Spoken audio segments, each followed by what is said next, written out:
বেশিরভাগই মানুষ আমি আমাদের এই যে 3টে বিড়াল আছে ওদেরকে নিয়ে আমি ভিডিও বানাই। তো হচ্ছে ওদেরকে নিয়ে ভিডিও বানাই, সেটা অনেকেই দেখেছো তোমরা। তো আমি মাঝে অনেকগুলো ভিডিও পোস্ট করেছিলাম, কিন্তু এগুলো কারোর কাছে যায়নি, জানি না কেন। আমি জানি না এই ভিডিওটাও কারোর কাছে যাবে কি। যদি যায় প্লিজ আমাকে কমেন্ট করো। আর হচ্ছে যেটা বলার কথা, চোখ মুখ থেকে তো কিছু বুঝতে পারছো যে কিছু একটা হয়েছে।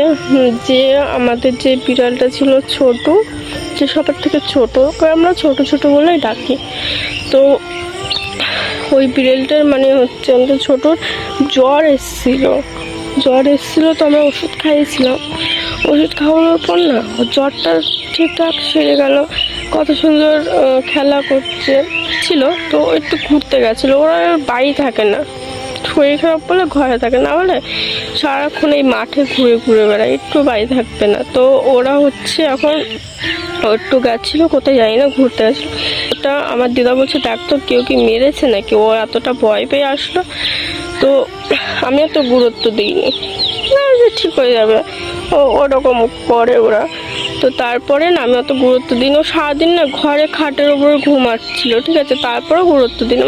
আমি মনে মনে একটু ভেবেছিলাম যে আজকে বাবা ছোট সারাদিন ঘরে আছে, সন্ধ্যাবেলায় ও আমার কাছে শুয়ে থাকে, 3জনই আমার কাছে শুয়ে থাকে। তো যখন সন্ধ্যাবেলায় যখন আমি ওকে নিয়েছি তখন না ও বমি করেছিল। তো বমি করার পর ওর হাত পাগুলো শক্ত এরকম করছে, মানে ওর খুব কষ্ট হচ্ছে। ওকে কোলে করে নিয়ে অনেকক্ষণ ঘুরে ঘুরে ঘুরে ঘুরে আমাকে শুয়ে দিয়েছিলাম। ও না শুয়ে শান্তি পাচ্ছে না, যেন কি একটা হয়েছে ওর, ও শুয়ে শান্তি পাচ্ছিল না। আমি দিদার কাছে দিলাম, ও দিদার কাছে শুয়েছিল সারা রাত, বমি করেছে। আমি সারা রাত উঠে দেখছি, ও সারা রাত ঘুমাই না, আমিও ঘুমাইনি সেদিনকে।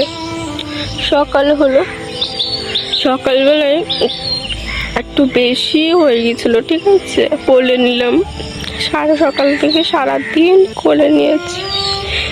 তারপরে এরকম করতে করতে পুরো হচ্ছে, তারপর আমি আমার কাছে আমার বুকের মধ্যে নিয়ে আমি শুলাম, ওকে আমার বুকের মধ্যে নিলাম। কত ও না শুধু ও হাঁপাচ্ছে, ও হাঁটতে পারছে না, ওর পা মা পুরো বেঁকে গেছিলো, আর ও হচ্ছে হাঁটতে পারছিল না। মনে হয় ওর শরীরের মধ্যে এতটা কষ্ট হচ্ছে কি বলবো। তো ওকে আমি বুকের মধ্যে করে নিই, তারপরে ওরা হাঁপানোটা একটু কমেছে, আমার বুকের মধ্যে নিয়ে আমি ওকে নিয়ে শুয়েছি। তারপরে হট করে লাফিয়ে উঠেছে, সারা ঘর ঘুটিয়ে ফেলছে, আমি আটকাতে পারছি না। আরও না ঘষড়াচ্ছে, গায়ে হাত দিলে কামড়াতে আসছে, মানে ওর শরীরের মধ্যে তো খুবই কষ্ট হচ্ছে না, ও এই জন্য এরকমটা করছে, কামড়াতে আসছে।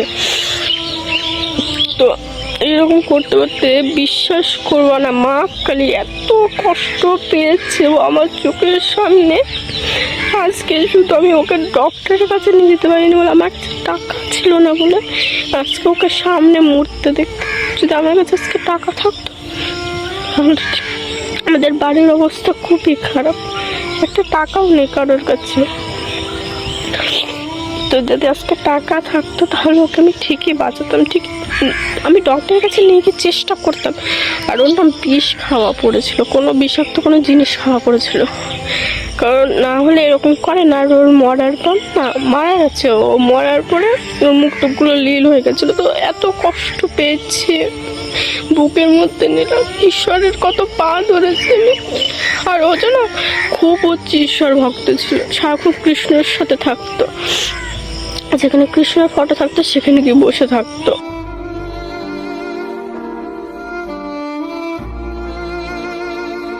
কত কিছু করেছে তোকে বাজ। লাস্টে যখন কৃষ্ণ ঠাকুরকে বলে বলে যখন আইনি, যখন কৃষ্ণ ঠাকুরকে জোরে আমি একটু ইয়ে করেছি, ফটোটা দুটো ধাক্কা মেরেছি, তখন না ও তখন চুপ হয়ে গেছে। চুপ হওয়ার পর আমি দৌড়াতে দৌড়াতে এসে ওকে আমি কোলের মধ্যে নিলাম। তারপরে প্রায় 5 মিনিট ওর শ্বাস চলতে চলতে শ্বাস আমার সামনেও মারা গেছে, ঠিক আছে। আমার কাছে যদি আজকে টাকা থাকতো তাহলে এটা কখনোই হতো না। তো আমি ওর কিছু শরীর খারাপের ভিডিও তোমাদের সাথে শেয়ার করছি।